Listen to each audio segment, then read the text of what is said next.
Hi, I got a question for you. Are you pouring your whole heart into your life?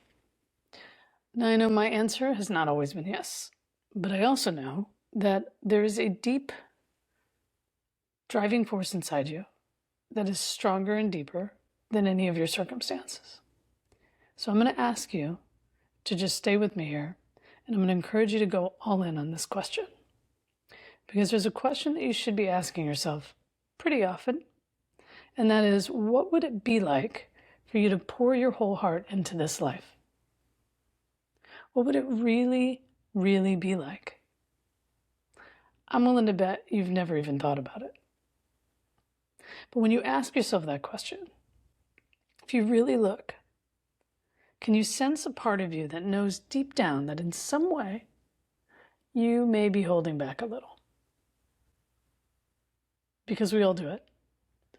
And yet we run around our respective lives having these personas, wanting to feel absolutely certain all the time. And it's tempting because in our pursuit of perceived certainty, we tell ourselves a story. And we tell ourselves a story that we're safe, we're in control, and that nothing will disappoint or hurt us at an unrecoverable level. But what I find really interesting about that is then safety, control, and avoidance end up being the driving forces in our lives. Now, the thing I really want to bring your attention to is the order of operations there. Because you cannot pour your whole heart into your life when you are working that pattern in reverse, which is what most people are doing. Safety, control, avoidance. Let's flip it. Most people are doing it in reverse. Avoidance as a means of control for perceived safety. Well, you cannot pour your whole heart into your life if your primary means of managing discomfort is rooted in avoidance, because you'll always be removing yourself, withdrawing, shrinking, hiding, partially showing up. So think about it. How can you show up fully and partially at the same time? Oops, didn't know I was doing that. It's okay, I didn't either. But that's the response I get most often. I didn't even realize that's what I was doing. But of course you didn't. How could you? When your primary means of handling things is avoidance, you are taking your attention away from the parts of you that long to be seen, heard, valued, and expressed.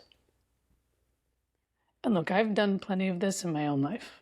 I don't know this simply by principle. I know this by experience, by practice, by making the same mistakes myself. And what I've learned is that the tendency of the mind is to speed you along and keep you comfortable. Now, comfort in and of itself isn't necessarily a bad thing. Everybody likes to feel comfortable. Where it can interfere with fulfillment is when comfort becomes the thing that's actually keeping you stuck. Because in that moment, avoidance feels like a very efficient way of taking care of yourself. And like I said, I have done plenty of it. I've put up walls, I have withdrawn, I have shut down, I have separated myself from people that I love and care about, all in order to manage some part of my experience that felt too difficult at the time to face. So you really want to look out for where in your life are you using comforts as a means of avoidance? Because again, how can you show up fully and partially at the same time? And a lot of times it comes back to trusting yourself through whatever difficulty you might be facing. Because life will have its bumps. You will meet difficulty. And when you trust yourself fully, you can show up fully. When you don't, you tend to hesitate. So you can see, if you're willing to look, that there is a correlation with trusting yourself and pouring your whole heart into your life. It's actually a pretty direct line. So let's go back to my original question. What would it be like for you to pour your whole heart into this life? Or as the poet and teacher Mark Nepo puts it, to take the exquisite risk. I love that. Take a minute and actually write something down, even if it's one tiny, small thing. What would it be like for you to pour your whole heart into this life? And the second question is, what would you have to stop avoiding in order to show up fully? Give this one some thought. Don't rush through it. And the third question, what do I need to trust about myself in order to lean back in? And this one might feel like the hardest one to answer, because this one is often the hardest to see. Now, I want to remind you of something. The simple fact that you are alive is reason enough to trust the path in front of you. You are not an accident. You are an evolution. So I'm going to say that again. You are a purposeful piece of this entire puzzle called life, even when it may not feel like it.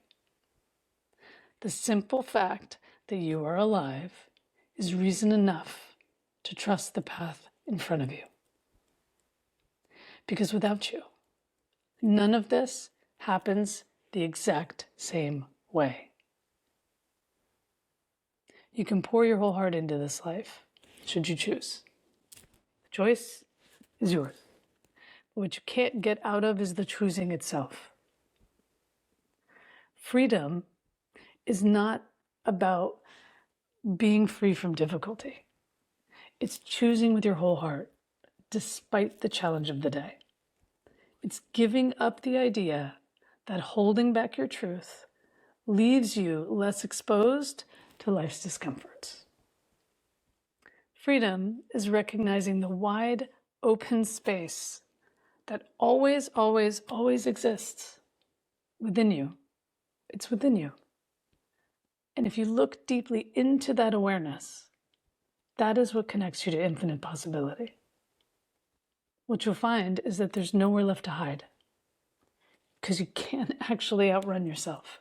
You cannot outrun the truth, and you cannot actually run from yourself.